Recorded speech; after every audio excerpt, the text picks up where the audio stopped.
Senator Erwin Tulfo mismo nagsabi, nung congressman siya, umiikot-ikot siya at alam na may bentahan ng mga kontrata. Siya mismo nagsabi na tumatambay siya sa opisina ni Zaldico. O si Senator Lacson, buong buhay nilalaban niya against pork barrel, pinaglalaban niya against corruption. We honor that. Kaming lahat po na nagbigay ng warning, bakit ganyan na ang budget ng DPWH, pero nagkulang po kami. So ang question, since SONA last year until now, anong ba nangyari? Ang problema po, imbis na ipaglaban ang batas, imbis na po na hanapin ang hustisya, imbis na ipaglaban ang katotohanan, binaluktot ang batas.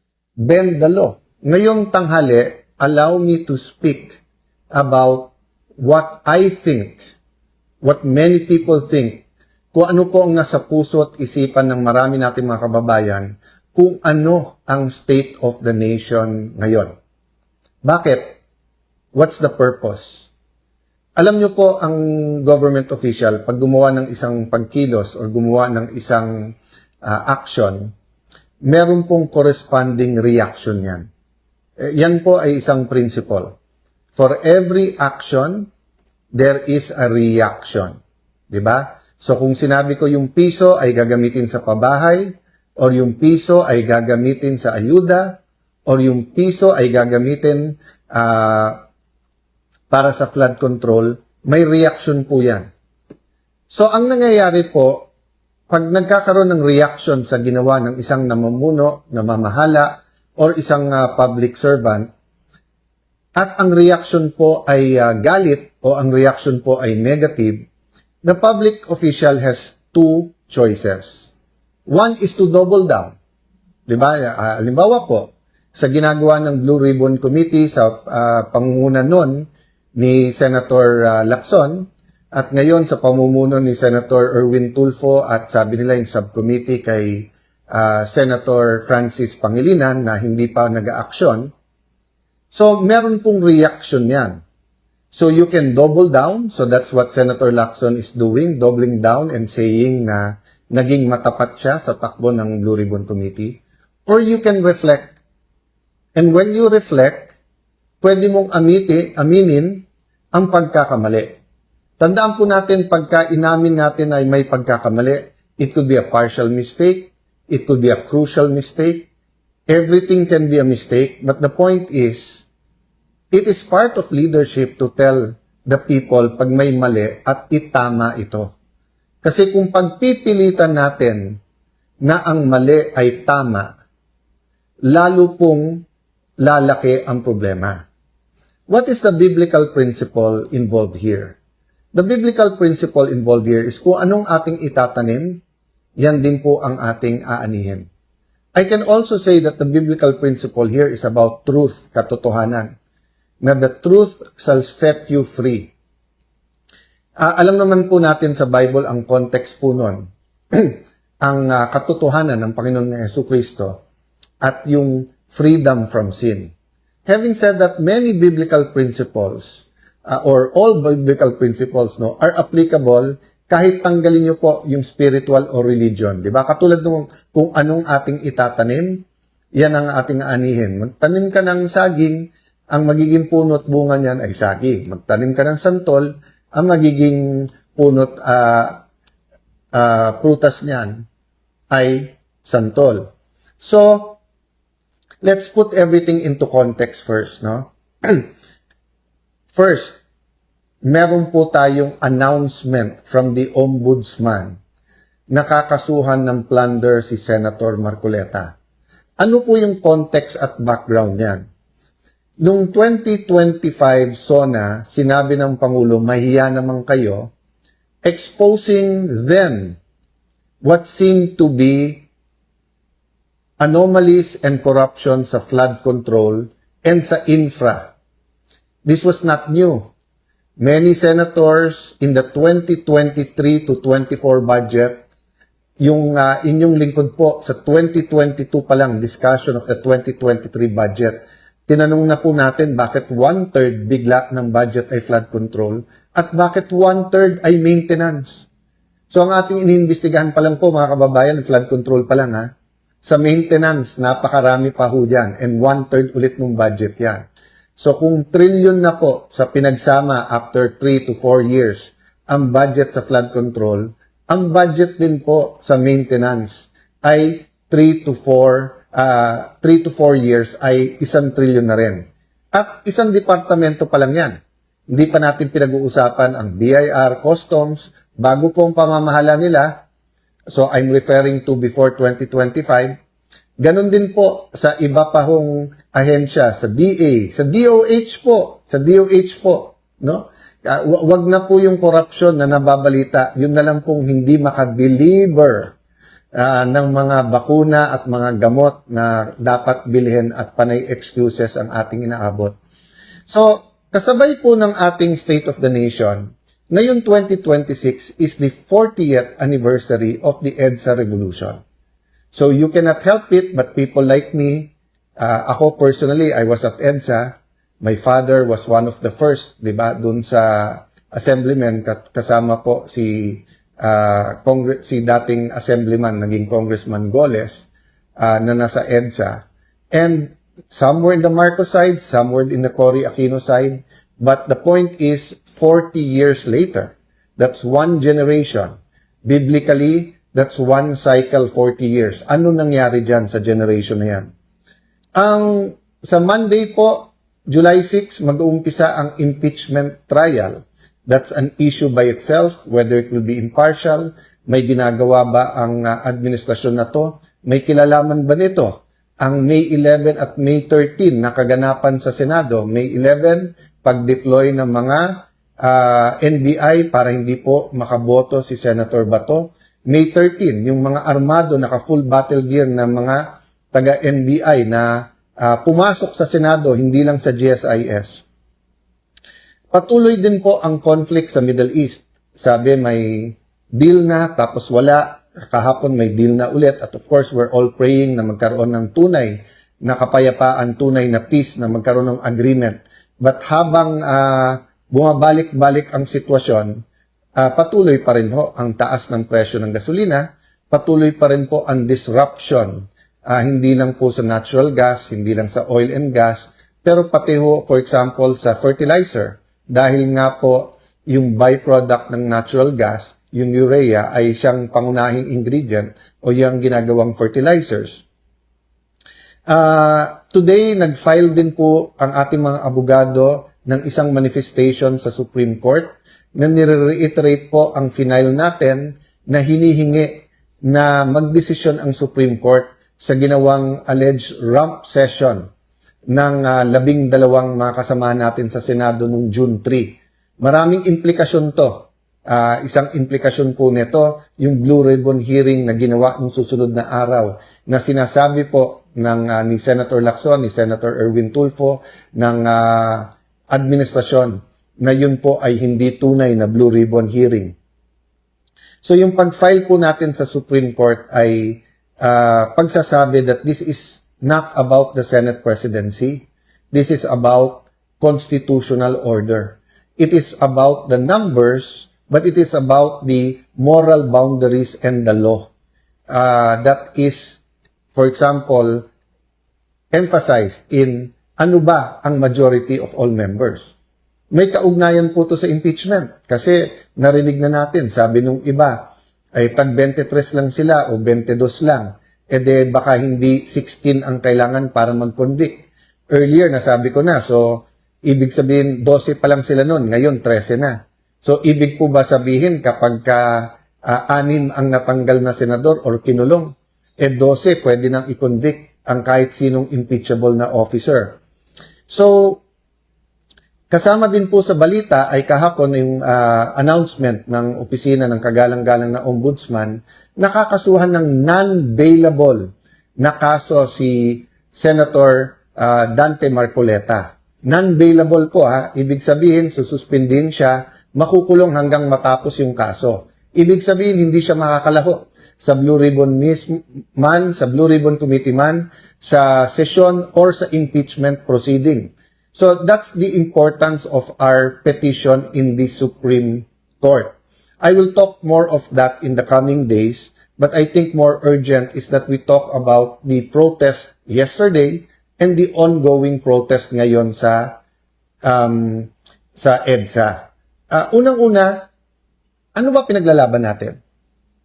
Nalilito na po yung iba kasi may mga ganon, pro-admin, meron pong laban dapat pero naging Marcos na rin, meron tunay na lumalaban, meron pong sinasabi Duterte, meron pong prayer rallies. So, lahat na po ng klaseng sign nandyan.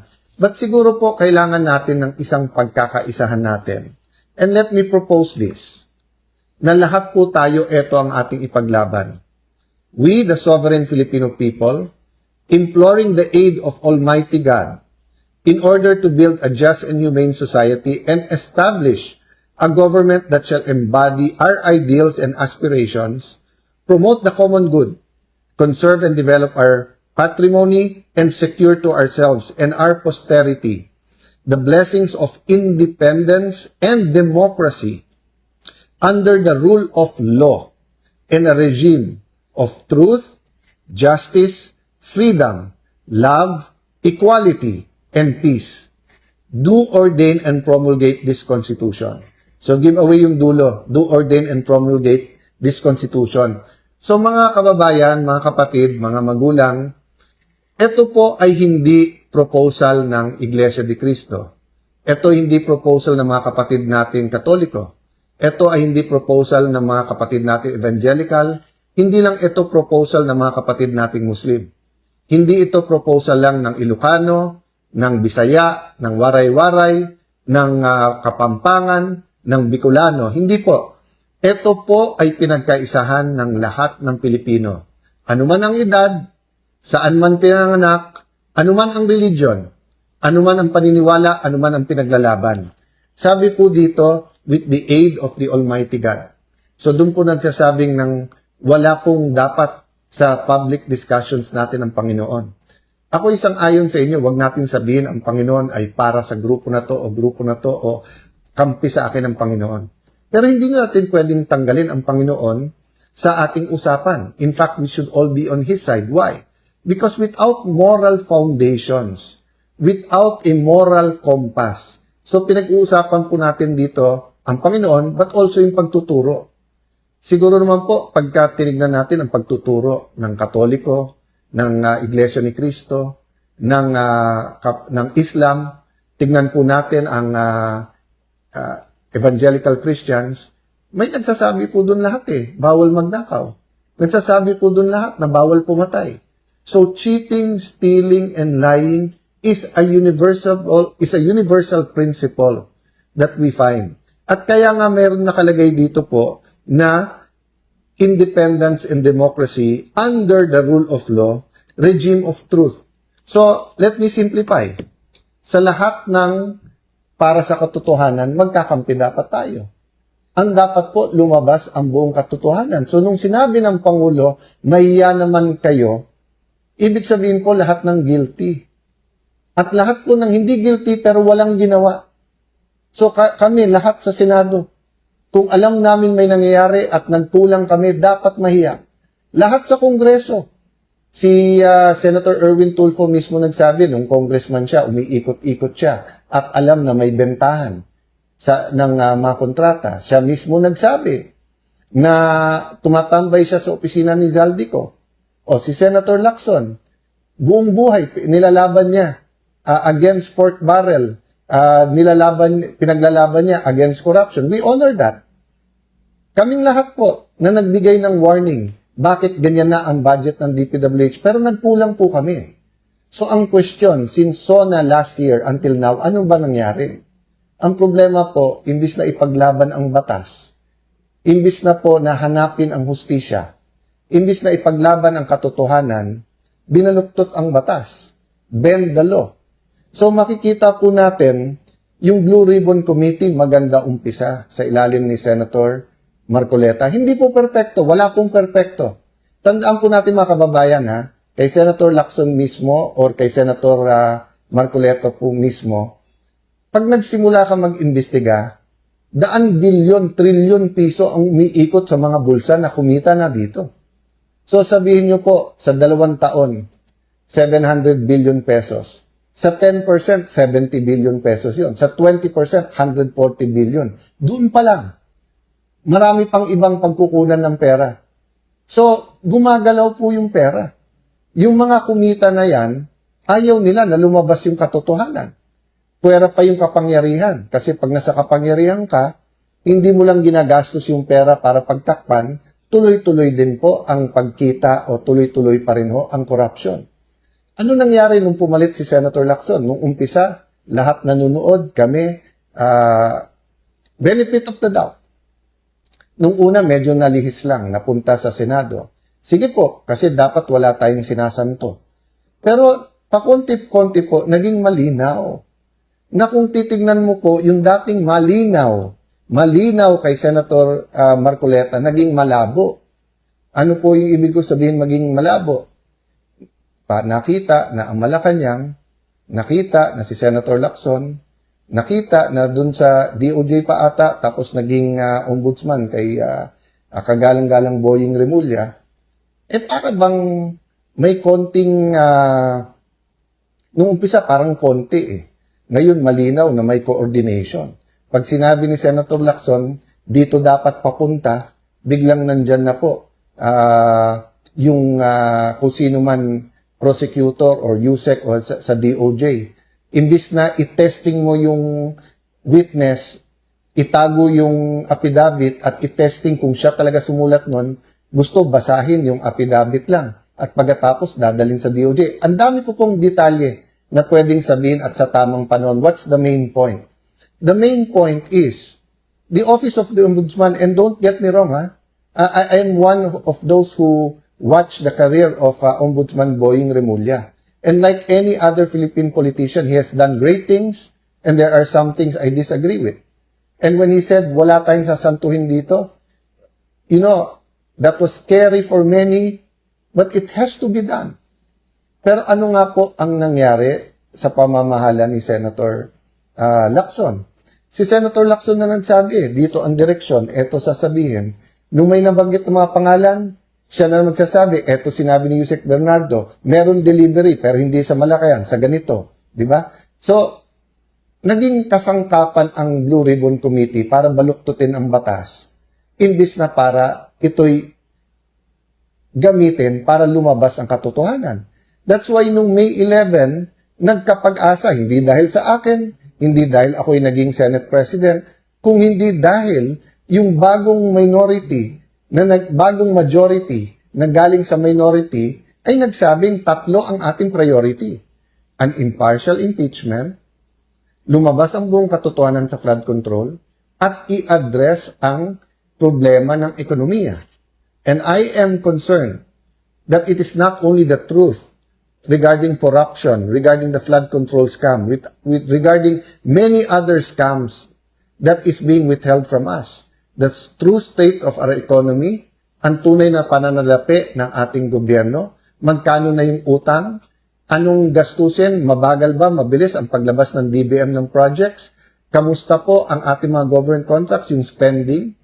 Maraming businessman ang nagsasabi, 20-30% na ang baba ng kanilang sales or ng income or ng tama sa kanilang negosyo. Maraming negosyante nagsasabi na even when the US announced na magkakasundo na sila ng Iran at ng Israel, ay lalong hihirap at the end of the year. So there is a lack of honesty. But it is more than a lack of honesty. There is cheating, stealing, lying. So today, the government is facing protest. And they can do 2 things. Double down. Kami tama, ikulong na lang kayong lahat ng makukulit. Tandaan nyo po, hindi ordinaryong kaso to. Hindi na to yung mga cyber libel na makikita nung una. Sabi ko, ba't yung NBI ngayon? Naging Commission on Cyber Libel, yun na lang. And then, pagkatapos, nakita nyo po sa Senado kung anong ginawa. So, nakita na po natin na marami na pong ginawang attack dogs. Maraming institusyon ang tinatamaan na. Kaya napaka-importante ng Korte at ng Supreme Court. Again po we're not against the full application of the law. Lahat ng dapat managot, dapat managot. Pero hindi naman pwede pong medyo aayusin para non-bailable para mabawasan mga senador. Para hindi na pwede mag-participate. Tapos pagkatapos sasabihin, pag kumampi doon, absuelto na. O wala ng kaso. O non-bailable na. Pag dito, hindi. O, hintayin natin si Jinggoy Estrada kasi siya nagsabing may ebidensya siya at hiningi niya na sa tamang panahon siya maglalabas. Pero let's assume good faith. Let's say tama si Ombudsman Boying na walang deal. Sige, hintayin natin. But the point is, bakit po sinasabi ng Ombudsman meron mastermind? Pero bakit nahuhuli? Di ba kung may mastermind, dapat inilabas na kung paano siya naging mastermind tapos kinasuhan. Pero bakit po sinasabi ni Senator Lacson walang mastermind? Napakagaling naman po kung ganong kalaking anomalya, ganyang kalaking corruption tapos walang mastermind. At mukhang yung mga nagiging state witness. So ngayon, biglang si Secretary Bonoan, pagkatapos sabihin, wala siyang kilalaman kay Senator Jinggoy, biglang gagamitin ngayon sa kaso ni Senator Jinggoy at sa iba pa, kulang na explanation walang basis Mukhang yung mga, dapat kasi pagka ikaw, hindi mo kailangan maging least guilty para maging state witness. Pero kailangan hindi ikaw ang most guilty. So that is why we wanted another Blue Ribbon Committee hearing. Hindi lang to para sa ex-Marines o dun sa mga bagong witnesses. Ito ay para sa mga napakaraming government officials na binanggit pero hindi na pinatawag. Tapos ang nag-testify na para sa kanila si Senator Lacson na. Tapos sasabihin ni Senator Lacson para sa 2028 to. Sino ba po sa amin, sa grupo namin ang nag-iisip ng 2028? Samantalang sa grupo ng majority ngayon, alam naman natin, nag-uunahan, nilo-launch na nga ang pagtatakbo. Sayang Senator Lacson. Kasi alam mo kung yan ay pinagpatuloy mo, sana yung lifelong struggle mo against corruption tumatak sa'yo. Who knows? Baka ikaw pa naging choice for president sa susunod. Pero hindi, sinira nyo Sinira mo. Ang ginawa, you bent the law. Diba? May agenda. And who are you protecting? What are you, why? Why? After years, diba? So ito po ang problema. Yung ibang mga taga-Malacanang lalong tumatapang. Bakit? Kasi yung Senado na last bastion of democracy, siya pang nagamit para lalong magkaroon ng injustice.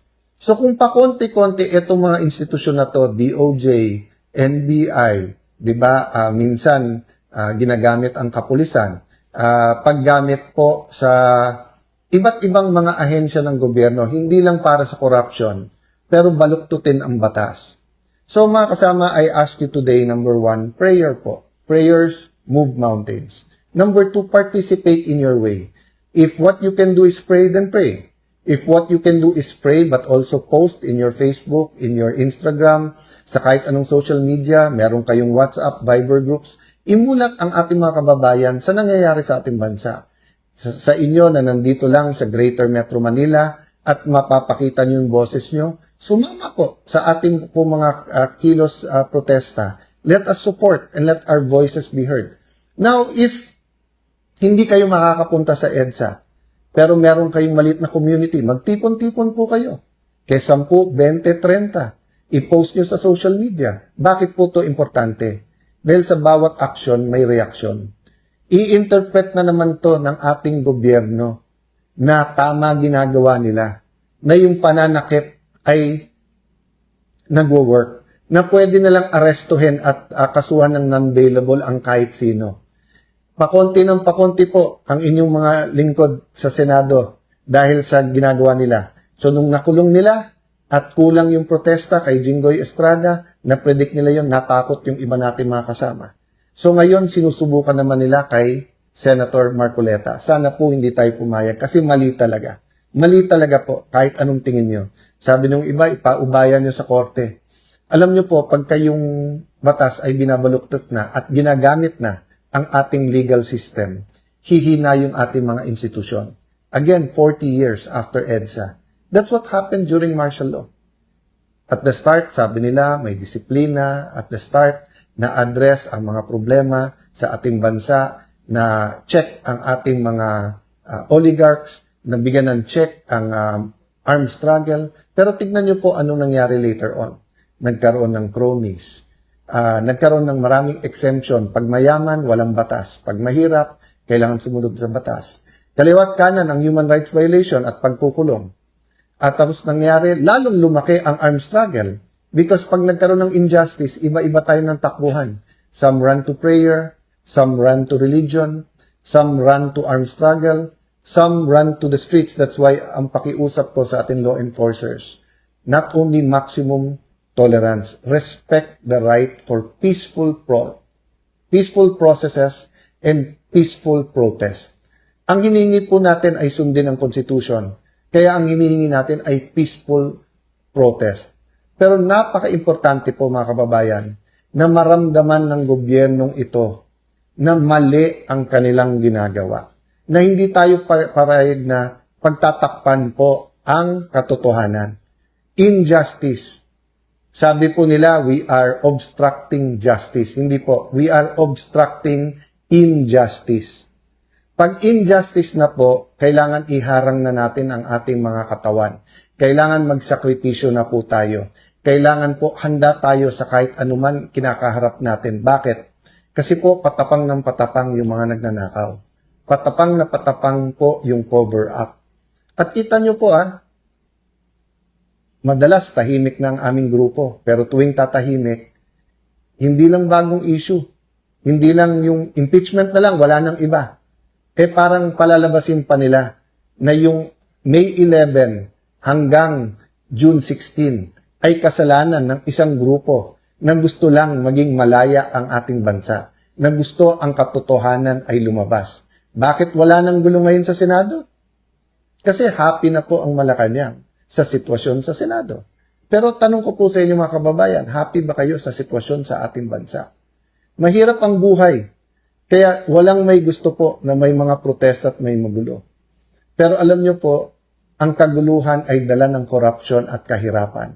Hindi to dala ng mga protesta. So ngayong tanghaling to, mga kababayan, let's all join in prayer, asking God for solutions for our country. But let's put a step to our prayer. So with your permission, may I lead us in a short prayer. Diyos Ama, lumalapit po kami sa inyo. Anuman ang aming religion, anuman po ang aming edad, anuman ang aming estado sa buhay, kami po man ay senior citizen or young people sa ating bansa. Kami po man ay nasa Luzon, Visayas, Mindanao, or all around the world. We surrender everything to you. Kami po ay likha nyo. We're made in your nature and in your image. We know, Lord, that you intended the Philippines to be a powerful nation, to be a rich nation, to be a prosperous nation. You empowered Filipinos with understanding, wisdom, and knowledge. Ngunit katulad po ng isang paso na puno po to ng liquid gold, ay unti-unti itong binutas ng mga dapat pumuprotekta nito. Para po mapunta ko saan-saan, pati sa sariling bulsa. Sometimes there were good intentions. Most of the times there were bad intentions. But we know that there is now a time of reckoning and shaking. So as we pray for mercy for our people and nation, we pray that you spare us from calamities, yan po man ay maging earthquakes o malalakas na bagyo, sa mga sunog, sa mga baha na nangyayari. We do know, Lord God, na sa bawat aksyon may reaksyon. Sa bawat tinanim may aanihin. At itong mga baha ay ani dahil po sa ginawa sa nature, sa kalikasan. Ginawa po sa pandarambong sa ating pong mga proyektong pang-flood control. So Lord, as we ask for your forgiveness, we ask, Lord, that as we seek your kingdom and righteousness, you raise up the right leaders. Leaders, Lord, sa bawat pamilya. Leaders sa bawat simbahan, leaders sa business community, leaders po sa health sector, leaders po sa media, leaders po sa entertainment, leaders po sa ating gobyerno na ipaglalaban po ang katotohanan.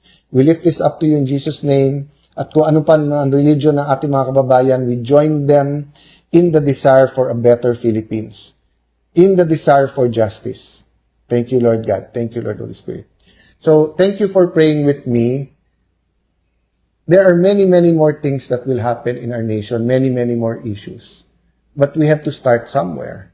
And somewhere is number one, fighting for the same thing. Nasa preamble ng Constitution. Number two, in everyone agreeing with the rules. Ano po yung rules?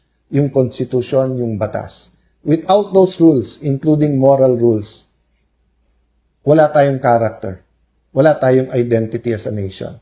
And we will not find ourselves unless we have a national identity. And I hope our national identity, again, will flow from what the preamble says.